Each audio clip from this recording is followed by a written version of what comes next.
Welcome to a new edition of the Famous Interviews with Joe Dimino. On this episode, we talk with Foodways coaching at NYC Foodways, Jon Katz. He had an intensely neurotic upbringing on the Upper West Side of Manhattan that left him with the best and the worst that the neighborhood had to offer. He then lived in New Orleans from the age of 18 to 32, then spent years in his 20s traveling the world, working on sustainable local agriculture projects. In late 2020, he went through a horrendous breakup after his fiancée came out as a lesbian.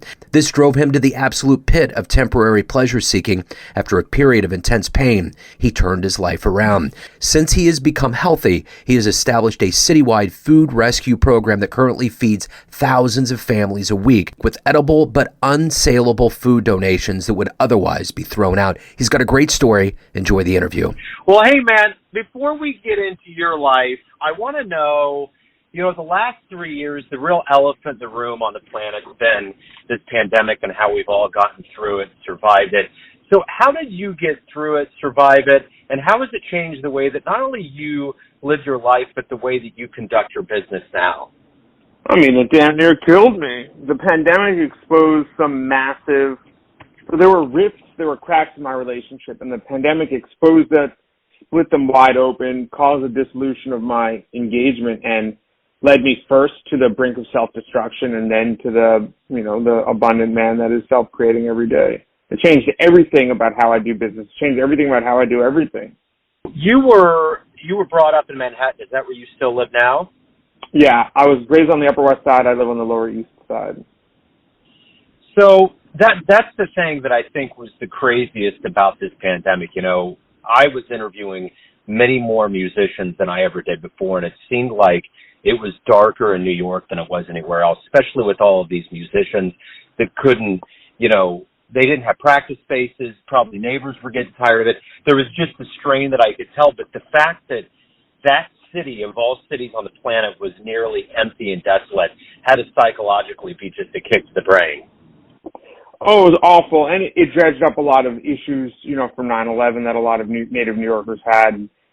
In New York, no one lives in New York to live in their apartment. It's everything outside of the place that you live that is the reason why you pay through the nose for a tiny apartment. So when all of the good stuff outside of your apartment is taken away, it shows you who you really are, because it forces you to come to terms with a lot of things you're avoiding because, hey, this is not, you don't live in New York to live in your apartment, and everyone was forced to very much live in their apartment for a while. So it brought a lot of things to the fore. And you're right, a lot of creatives were out of work, a lot of other folks were out of work, and it's a darn shame. So now that the world's waking up and we're in a different place, do you feel like there's a level of healing or reinvigoration that's going on, not only with you, but with the city as well? I mean, yes and no. The way the system is set up, nothing ever really dies. The economic system is able to survive anything and everything. Look at every crash. Look at every end of the world thing. It always gets bailed out. New York always gets bailed out.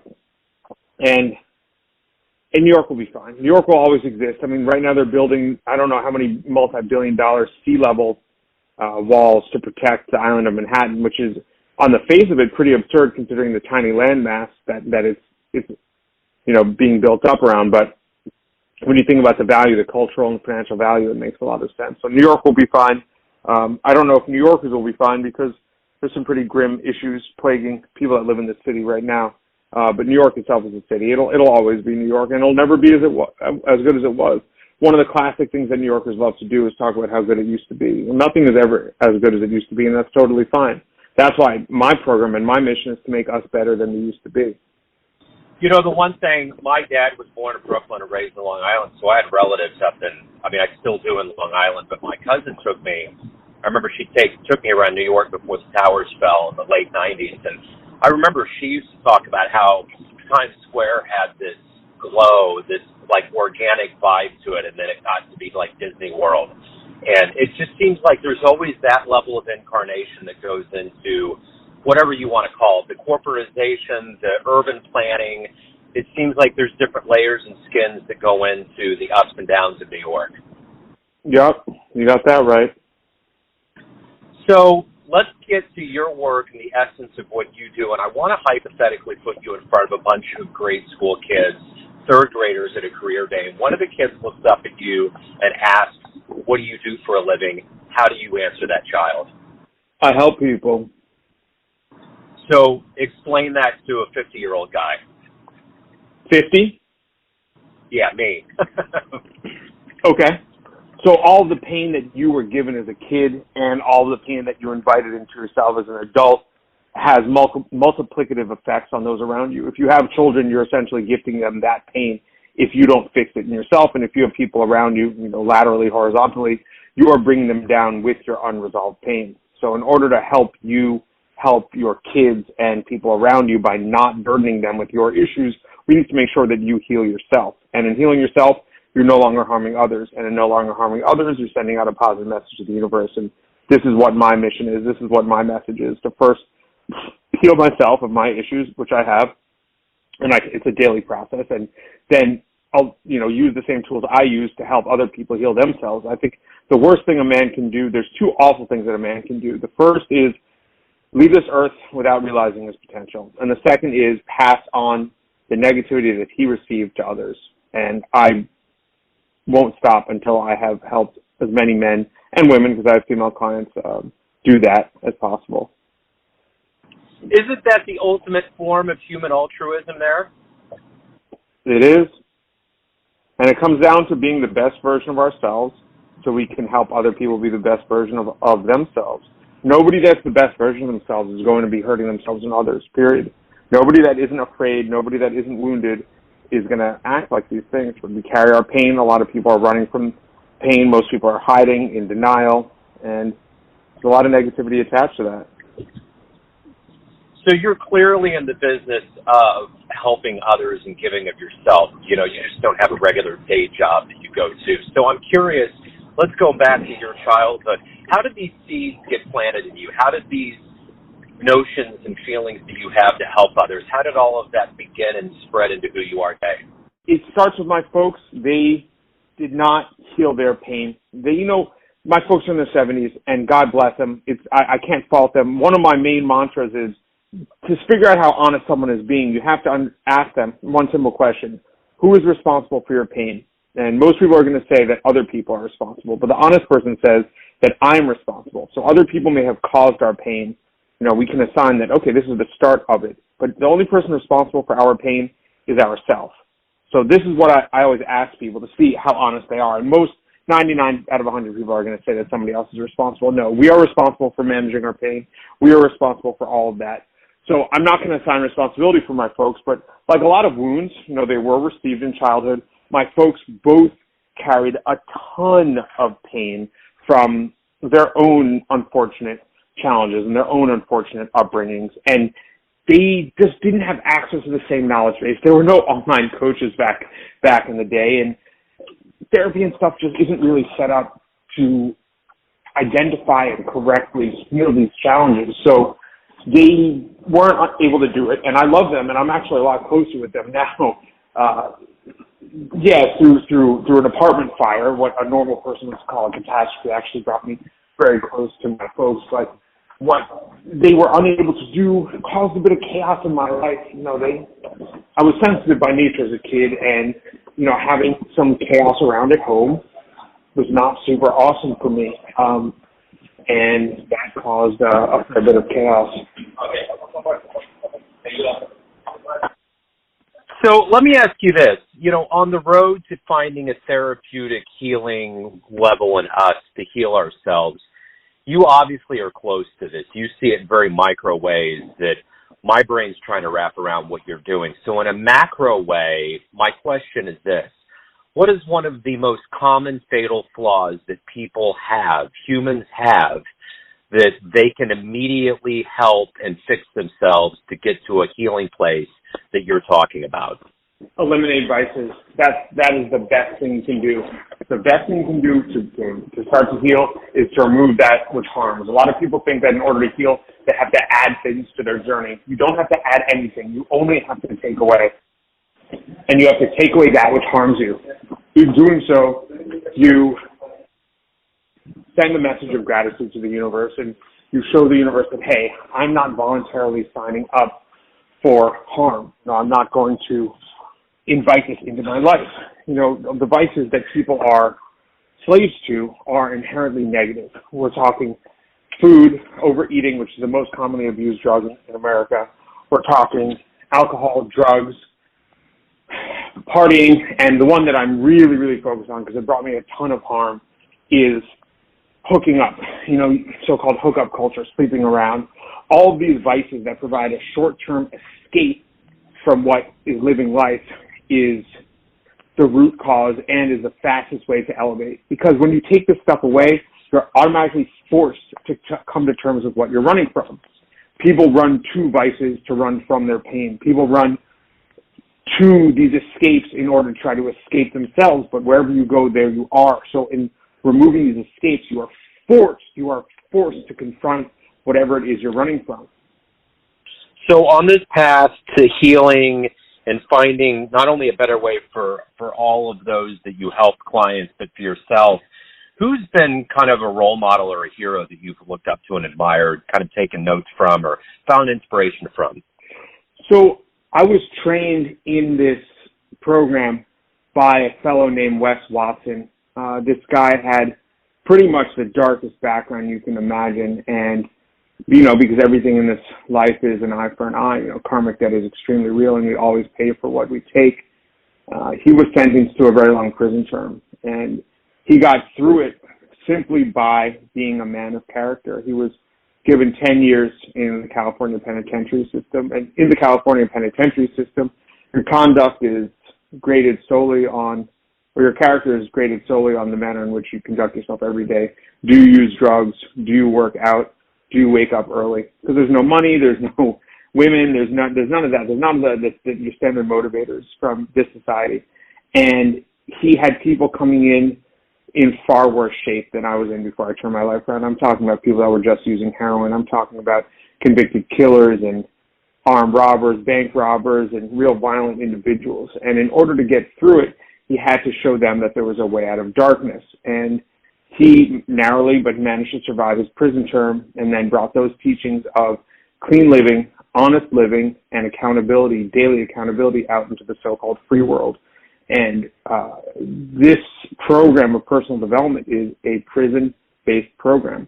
One of the beautiful things about this is that you go from a very dark place and learn a very light way. And it is this light that attracted me to the program, because he came from a much darker place than I, and was able to not only heal himself, but to heal others in a similarly dark place. And he was able to heal me. So after healing me of my trauma and my overweight and my lack of accountability and all of these things, to show me that it's possible to heal others, and this is someone that I really look up to in this space.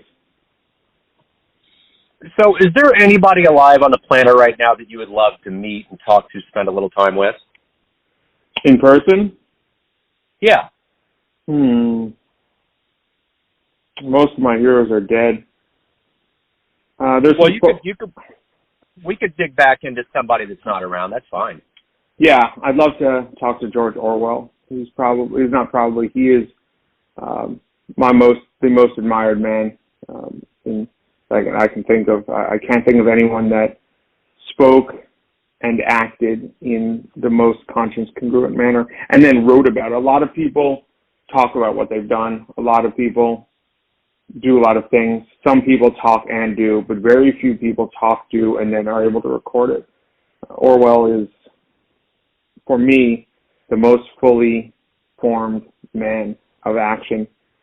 He ended up dying quite young, as a lot of interesting people do, not of his own hand. He was sick pretty much his whole life, but he went to cover the war in Spain, the civil war in Spain in the 30s, and ended up immediately joining a militia. Suffered numerous injuries. One that ended his time in the militia was he was shot through the neck and nearly died.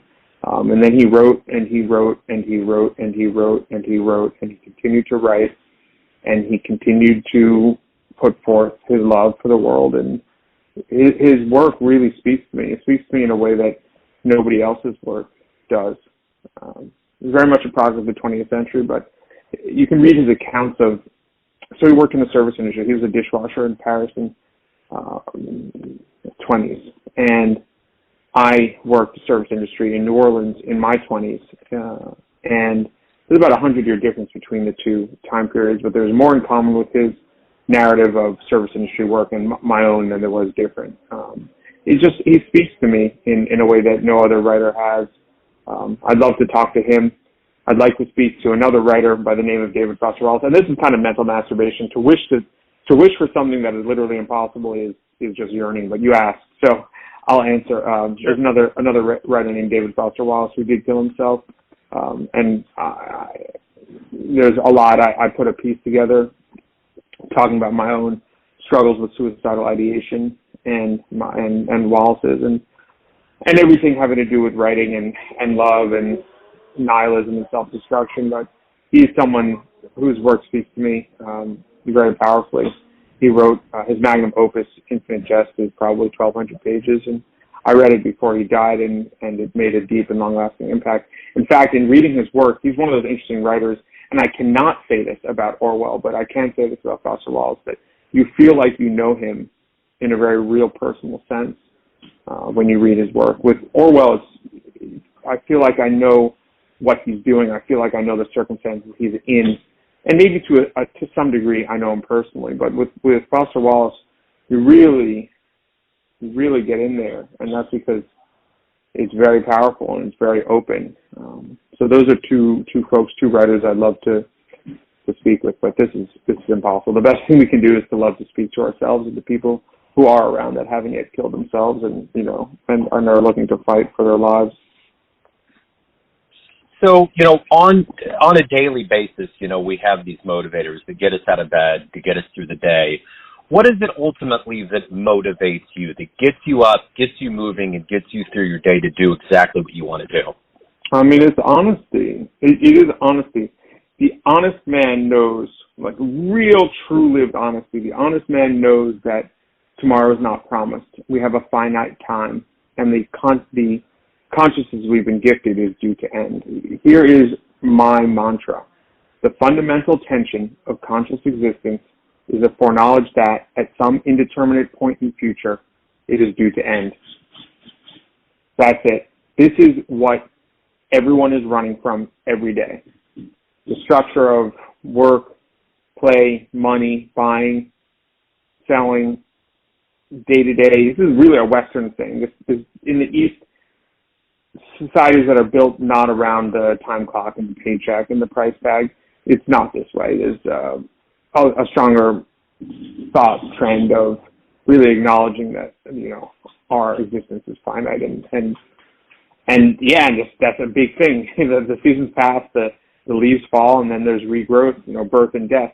I challenge you and the listeners to really speak, to respond and say one aspect of contemporary American culture that frankly, openly, and honestly deals with death.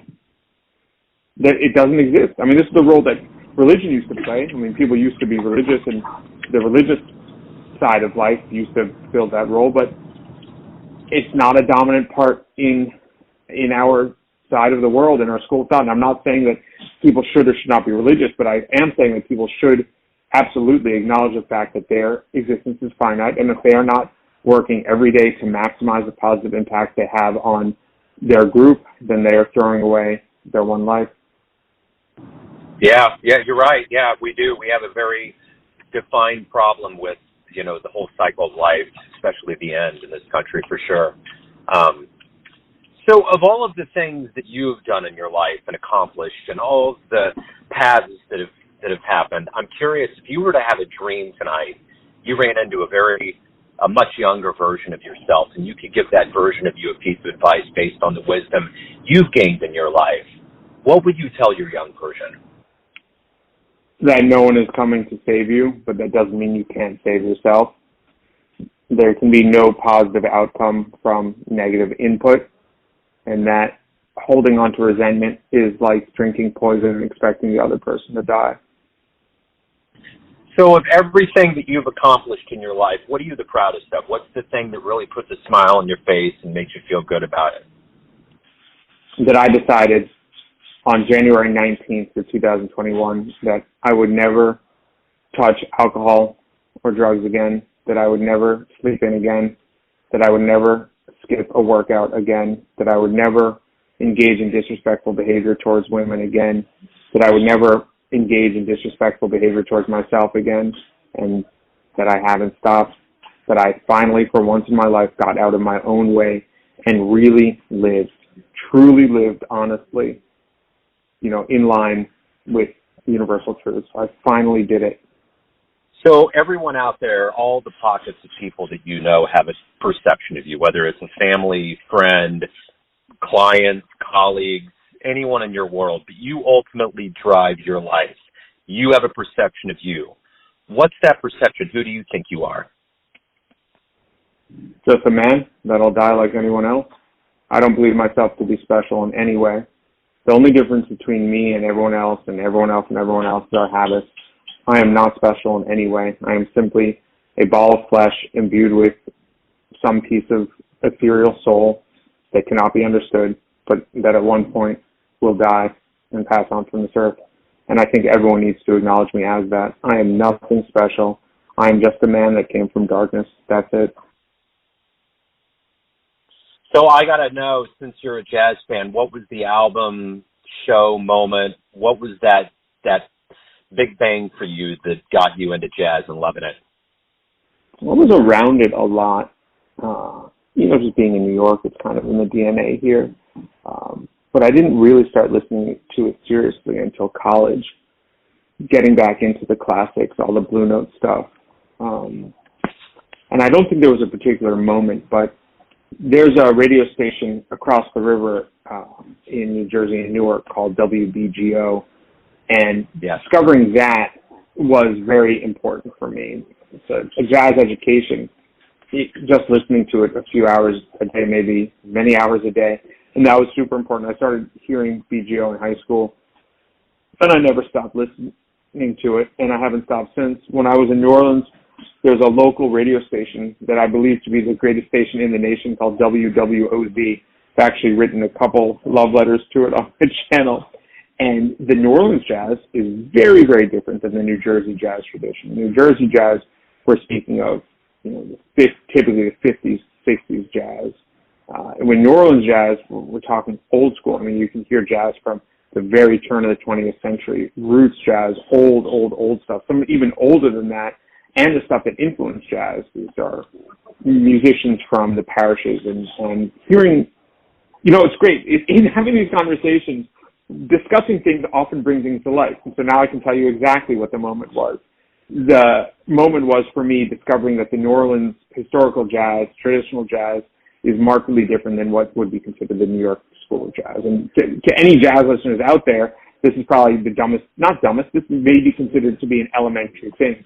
But for someone that wasn't aware of it, for me, it was a massive light bulb that went off. And now it's beyond elementary. And I haven't stopped listening to BGO or WWOZ since, I lived in New Orleans for many years, and I listened to it there. When I'm in the Northeast, I listen to BGO, and I just love them both.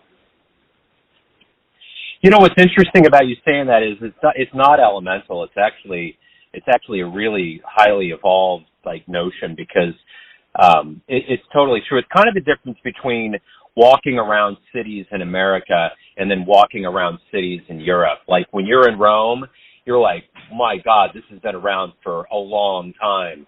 That's New Orleans. But when you get to America, you get that American 50s, 60s idolatry that we get into jazz. So it's interesting how that works, and it's totally true, because the etymology, the beginnings, the cauldron of jazz really was born there with Jelly Roll and Louis Armstrong and all those cats, and it just kind of spread and fanned out, like, for instance, in Kansas City and then New York and all of that. But,